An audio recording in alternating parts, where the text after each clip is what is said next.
bien au Transversal et je retrouve ce matin mes deux invités de la semaine. Odile Lecourt, donc directrice et fondatrice de la Maison du Chant. Bonjour. Bonjour à vous. Et Miss Bella, donc musicienne, chanteuse, accordéoniste, guitariste. Bonjour. Tout ça. Bonjour. Bonjour à vous deux. La Maison du Chant, donc 49 rue Chappe, où il est question donc du Festival des Voix du Chant, 19e édition cette année. C'est en ce moment et c'est jusqu'au vendredi 18 novembre. Alors bonjour à vous deux à nouveau. Miss Bella et Family sur la scène de la Maison du Chant, ce sera le vendredi 3 novembre à 20h30. Alors ce sera l'occasion de nous présenter vos deux albums. Éternel Retour qui est sorti récemment, finalement, en mars 2023, et Confins du Temps, sorti en janvier 2021, produit du confinement que vous avez travaillé seul. Vous allez nous en parler. Hommage aux femmes, au Sud, à la liberté, à la Méditerranée. Miss Bella.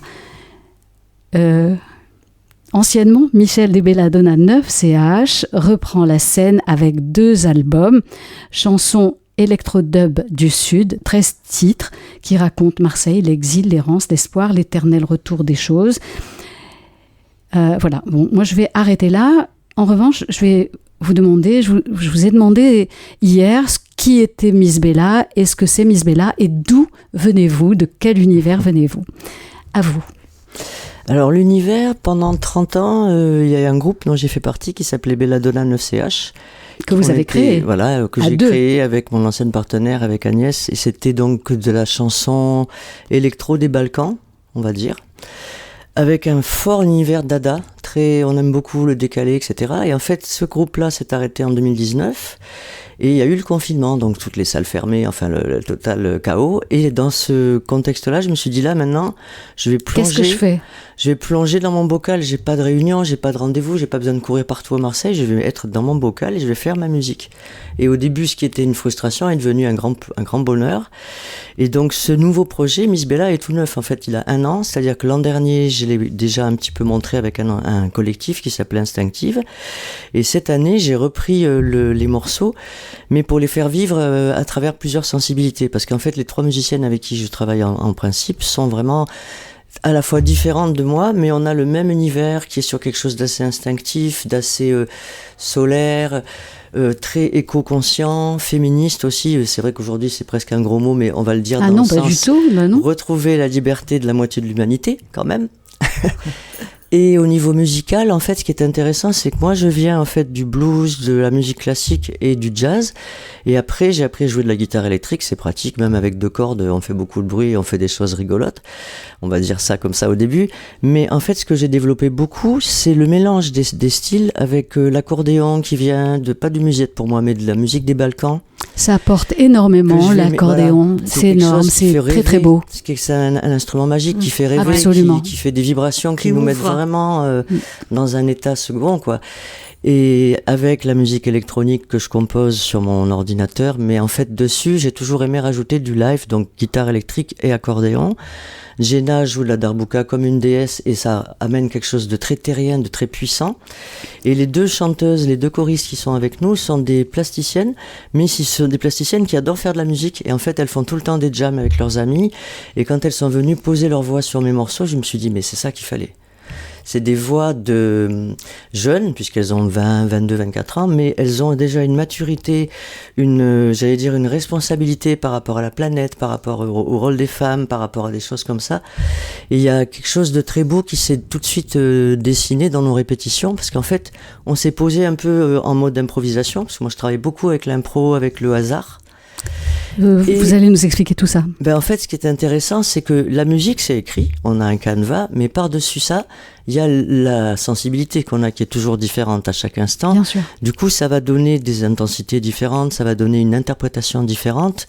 Et le fait d'être à 4, il y a toujours des choses, des surprises, des choses qui se produisent qui n'étaient pas prévues, et ça, c'est le grand bonheur. Heureusement. Ouais.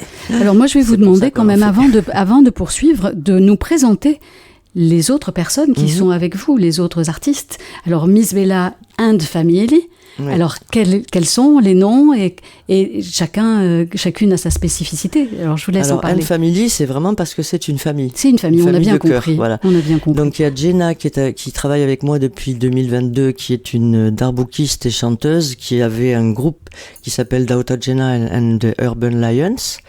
Donc, elle est toujours active sur Internet et dans quelques concerts. Donc, elle, en fait, c'est un petit peu la force terrienne, on va dire, de cet ensemble. Donc Jenna, elle avec la darbouka, qu'elle a posée sur les morceaux, et avec sa voix aussi, elle a des chœurs assez étonnants aussi. Elle est d'origine arménienne, et donc il y a cette façon de chanter qui est très intense, qui est très à la fois souterraine. Moi, ça me fait penser au flamenco dans le sens où c'est la file du rasoir entre la joie et la tristesse, ou la musique juive aussi, qui est extraordinaire pour ça, aussi, notamment la musique klezmer. Moi, je suis folle du klezmer, et vraiment, mais klezmer, mais pas côté jazz, côté vraiment Balkans, le blues des Balkans. Et donc Jenna, en fait, elle apporte beaucoup au niveau présence et au niveau de cette darbouka qui nous donne une assise un peu. On peut vraiment rebondir dessus, quoi. Presque comme un trampolino. Et donc les deux Maya Lequeux est une plasticienne, donc elle travaille le cuivre et l'étain. Elle a fait l'école Boulle. C'est vraiment une artiste de grande qualité.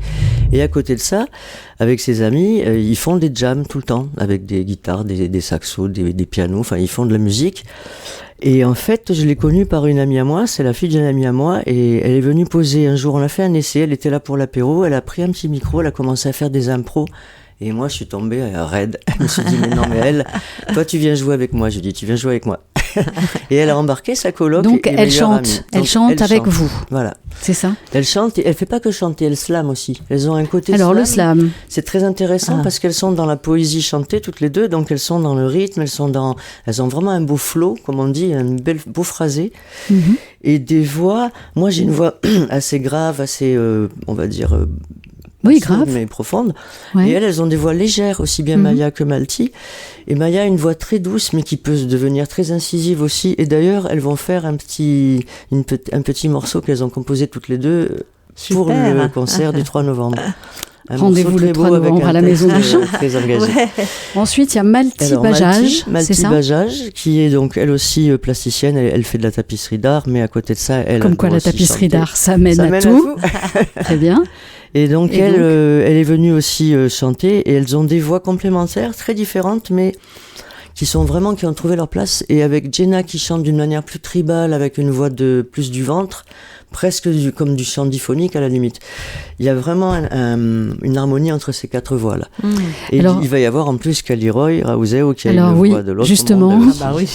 Une merveille. Déjà, une voix grecque, c'est beau, mais alors celle de Kaliroy, ouf. Oui, mais il y a la voix, mais il y a le piano aussi. Elle est virtuose. Elle va improviser au piano sur les morceaux de Miss Bella. C'est vraiment une grande artiste. Et elle va poser sa voix et le piano, effectivement. Ouais. Alors justement, à ce propos, on va écouter un extrait de votre album dans lequel c'est celui de 2023 2020 le confin du temps. Elle est venue poser, et ça s'appelle Cantonero di Laica. Cantonero, et on va écouter tout de suite et vous en parlerez ensuite. Ça raconte l'histoire d'une louve en fait, mais je vous raconterai après. Oui, on écoute.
salmodia, dolce e dolorosa, una salmodia.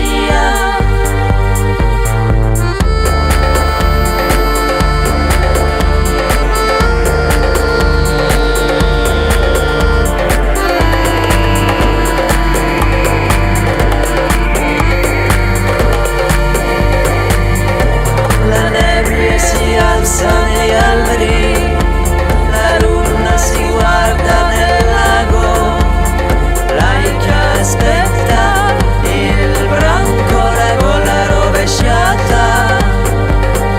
Isabella, on va garder ce son magnifique et vous allez nous donner quelques pistes justement pour décoder ce morceau, mais qui est absolument superbe. À l'accordéon, c'est vous. Oui. Très bien. Kaliroy Raouzéou, donc les arrangements aussi. Oui. Kaliroy est venu poser sa voix sur le morceau et en fait ça parle d'une louve qui cherche sa meute pour partir en chasse dans la forêt.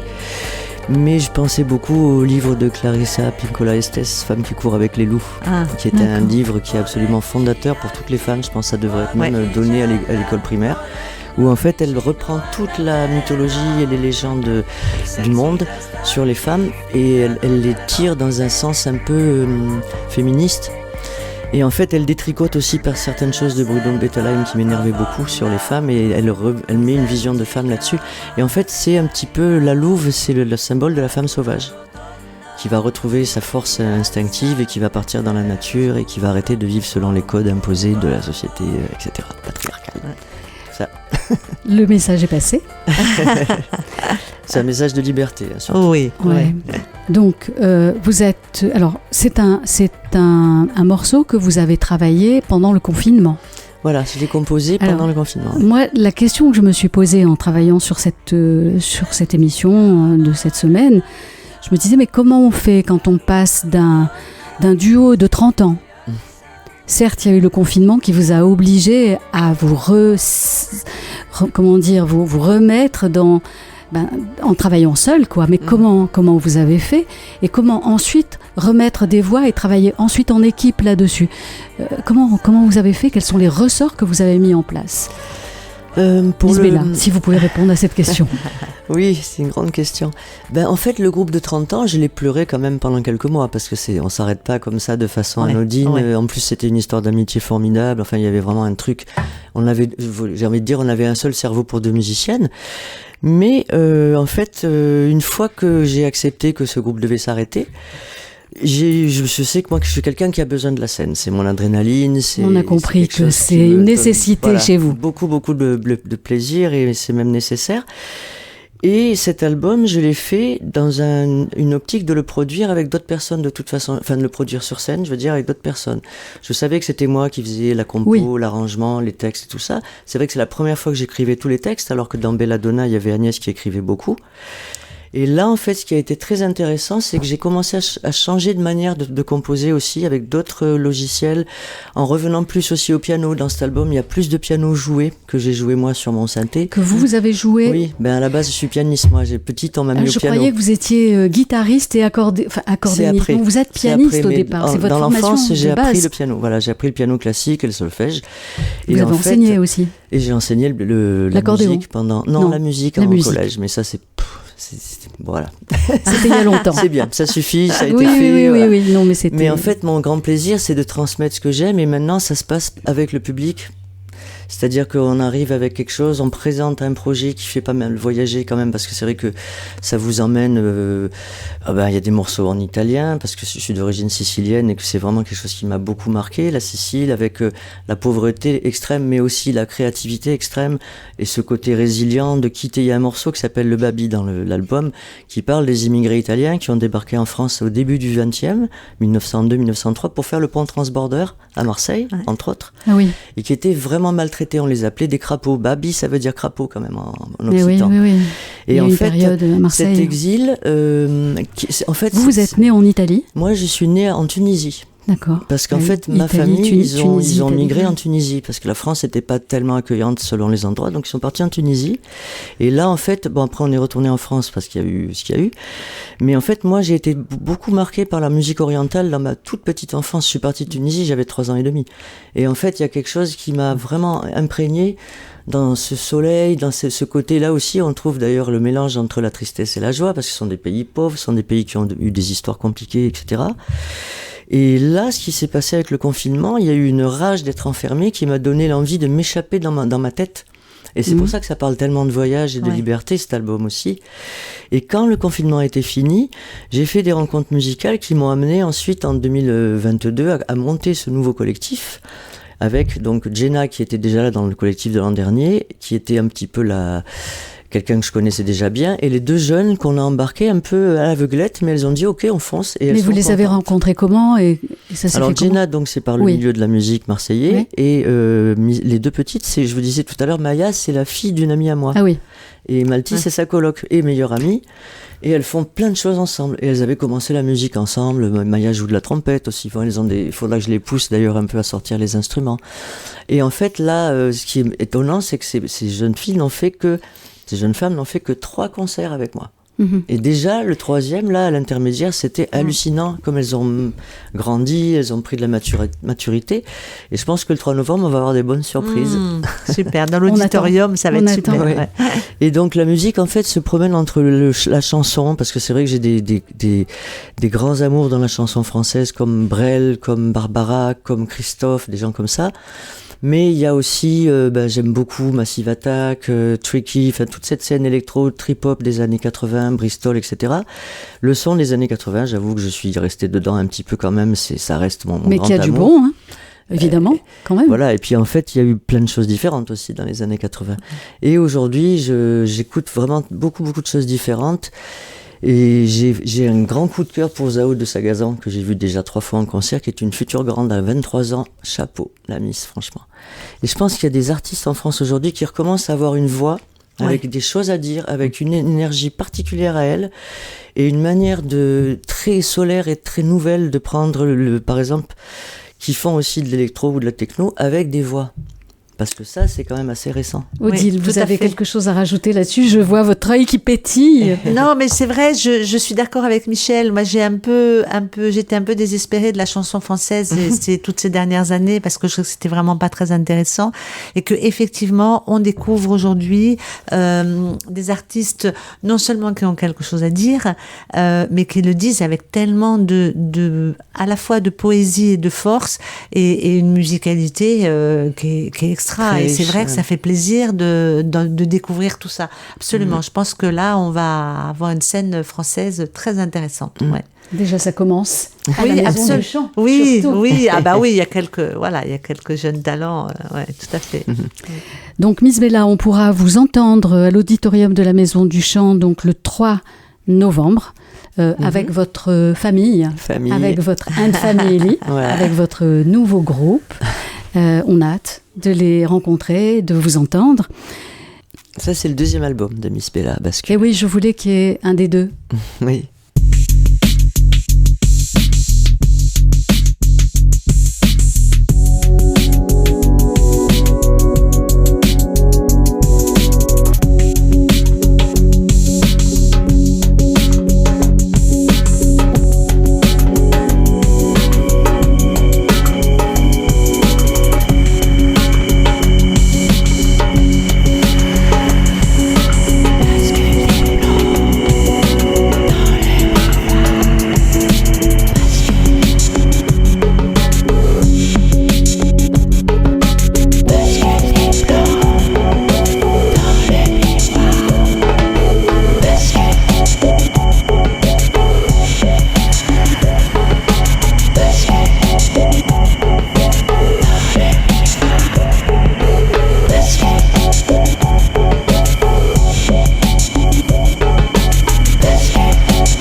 Voilà, notre temps est quasiment terminé. Miss Bella, donc vous voulez nous parler de cet opus là, de l'Éternel Retour? Oui. Prospectif, il y a le retour des cycles de la vie, il y a bascule, vas-y, lâche-toi dans la vie, reviens dans la vie, parce qu'il y avait un éloignement en fait des choses qui s'est passé. Voilà. Tout va bien. Reviens en mode vivant et pas en mode de stand-by. Bien sûr. Et d'ailleurs, je me disais, vous avez appelé cet album l'Éternel Retour, oui. Et je me suis demandé pourquoi pas une renaissance. C'était trop fort, renaissance peut-être. Oui, ça pouvait aller aussi, renaissance, mais je voulais amener l'accent sur le fait que ça tourne tout le temps. Bien sûr. La vie, c'est un cycle, enfin c'est des cycles. Et en fait, j'étais dans un cycle de up, on va dire, un cycle montant, quoi. Ouais. Et donc j'ai eu envie de parler de ça. Et d'ailleurs, dans l'album, dans le concert, je veux dire, il va y avoir un inversement. On va commencer par les choses les plus récentes pour aller vers les choses anciennes. D'accord. Donc, ça disait avec la chronologie. Je vous propose qu'on arrête là pour aujourd'hui. Donc, on se retrouvera une prochaine fois. En tout cas, on sera là le 3 novembre pour vous écouter. Avec plaisir à la Maison du Chant. Plaisir, il faut réserver, Odile. Il vaut mieux réserver. On a une billetterie en ligne. Voilà. Donc, toutes les informations que vous voulez avoir, vous l'avez sur www.lesvoixduchant.org. Oui. On a une billetterie en ligne. C'est toujours mieux que d'abord l'auditorium est petit, donc ça va à mon avis vite être plein. Donc vous avez 50 places? Non, on peut aller jusqu'à 75 quand même. Et puis bon, on va s'il y a du monde, on ouvre les portes, on grand les portes, on trouve un moyen de. Mais quand même, hélas, on va être obligé de refuser du monde. Donc bon, écoutez, tant pis, tant mieux, j'en sais rien. Bon. On refera un deuxième concert. C'est ça. En tout cas, merci à vous deux d'avoir été là. Merci beaucoup, Sylvie. Merci, bravo pour cette belle émission. C'est toujours un plaisir. Merci beaucoup. Merci beaucoup. À bientôt. Les transversales sont terminées pour cette semaine. Vous pourrez retrouver cette émission sur le site des transversales ou encore en podcast sur radiojm.fr. Nous vous disons à la semaine prochaine.